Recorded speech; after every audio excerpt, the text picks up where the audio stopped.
الرحمن الرحیم۔ اس مختصر سے جو نا کسی گفتگو میں ایک مشہور و معروف جملے کی وضاحت کرنا چاہتا ہوں کہ جو کہا جاتا ہے کہ کل یوم عاشورہ کل ارض کربلا۔ اچھا جملہ ہے، بہترین جملہ ہے، اور یہ ایک جو نا سرنامہ عمل بھی ہو سکتا ہے، لیکن یہاں پہ یہ وضاحت ضروری ہے کہ یہ کسی معصوم کا فرمان نہیں ہے، اور امام حسین علیہ السلام نے بھی یہ نہیں فرمایا ہے۔ اگر کوئی آدمی منسوب کرتا ہے تو شاید اسے معلوم نہیں ہے کہہ رہا ہے۔ یہ کسی مفکر کا، دانشور کا، عالم کا کلام ہے اور اس نے یہ فرمایا ہے، لیکن اچھا جملہ ہے۔ اس کی وضاحت جو نا میں کرنا چاہوں گا کہ کل یوم عاشورہ کا مطلب یہ ہے کہ عاشورہ کیا تھا۔ عاشورہ حق کے لیے قیام کا نام ہے۔ اگر جو نا حق کو قربانی دینے کی ضرورت پڑ جاتی ہے، اللہ کے دین کو بچانے کے لیے قربانی دینے کی ضرورت پڑ جاتی ہے، جس دن بھی حق اہل حق سے جو نا مدد کی صدا دے، اس وقت اٹھے۔ پھر وہاں پر وہ یہ نہ کرے کہ مثلا ابھی گرمی ہے، ذرا سی سردی آ جائے گی تو ہم جو نا حق کی مدد کریں گے، یا ابھی سردی ہے، تھوڑا سا موسم بہتر ہو جائے گا تو ہم حق کی مدد کو نکلیں گے۔ چنانچہ امام مولا متقیان کے زمانے میں اہل کوفہ نے اس طرح سے بہانے کیے تھے جب مولا بلا رہے تھے۔ تو یہاں پر کل یوم عاشورہ سے مراد یہ ہے جب بھی حق کو تمہاری مدد کی ضرورت پڑ جائے تو اس وقت تم خاموش نہ رہو،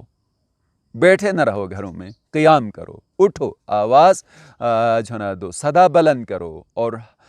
حق پر عمل کرنے کی۔ البتہ میں یہاں پہ جو عرض کر رہا ہوں کہ حق کی مدد کے لیے نا جو نا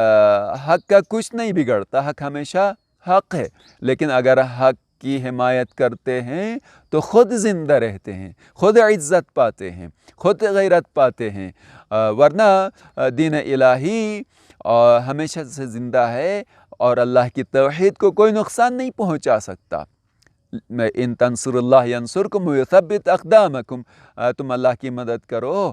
جو نا تو اللہ ویثبت اقدامکم، تو اللہ تمہاری مدد کرے گا اور تمہارے قدموں کو ثبات عطا کرے گا۔ تو اللہ کو کسی مدد کی ضرورت نہیں ہے، لیکن یہاں پر فرمایا کہ تم اس حق پر عمل کرو، حق کی مدد کرو، حق پہ عمل کرو گے، حق کی صدا پر تم لبیک کہو گے تو تم اہل حق میں ہو جاؤ گے، تمہاری زندگی باکمال ہو جائے گی۔ اس اعتبار سے یہ ہے کہ کل یوم عاشورہ کا مطلب یہ ہے کہ جب بھی حق کو تمہاری قربانی کی ضرورت پڑے، جان کے ذریعے، مال کے ذریعے، اور جو نا ہر لحاظ سے اولاد کے ذریعے، جس ذریعے سے بھی حق کو قربانی دینے کی، حق پر فدا ہونے کی ضرورت پڑ جاتی ہے، تو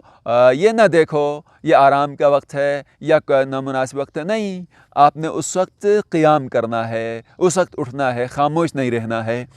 اس اعتبار سے کل یوم عاشورہ ہے، جب بھی حق تمہیں پکارے تم حق کی آواز پر لبیک کرو، کوئی ایک دن مختص نہیں ہے۔ اس وجہ سے یہاں پر یہ جملہ ہے کہ کل یوم عاشورہ۔ دوسرا جملہ جو ہے کل یوم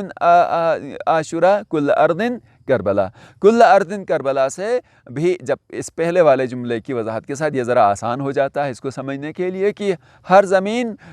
کربلا کی زمین ہے، یعنی کوئی صرف کربلا ہی میں جا کر جہاد تو نہیں ہے حق کو زندہ کرنے کے لیے، اسلام کو زندہ کرنے کے لیے، بلکہ ہر زمین جہاں پر ضرورت پڑ جاتی ہے حق کے لیے قیام کرنے کی، حق کو زندہ کرنے کے لیے، حق کو ترویج کرنے کے لیے، حق کو نافذ کرنے کے لیے، وہی زمین کربلا کی زمین کی طرح ہی ہے۔ گرچہ کہ اپنے علاقے میں ہیں اور آپ حق کے لیے قیام کر رہے ہیں، تو یہ زمین بھی کربلا کی زمین ہے۔ تو اس اعتبار سے یہ بتایا گیا ہے کہ آپ نے چلنا کس اعتبار سے، دو چیزیں لے کر چلیں گے آپ، کہ جب بھی جس وقت بھی حق کو مدد کی ضرورت پڑے گی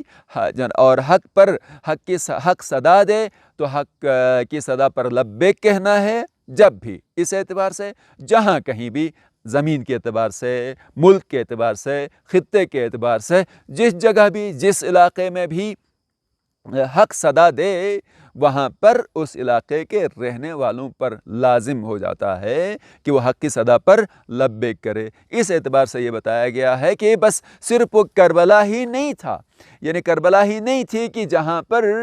جو ہے نا یہ واقعہ ہوا وہ اسی سے مختص ہو گیا، اس کے بعد اور کہیں ایسا نہیں ہے۔ اس بات کی وضاحت کرنے کے لیے بتایا کہ کربلا حق کو زندہ کرنے کے لیے ہے،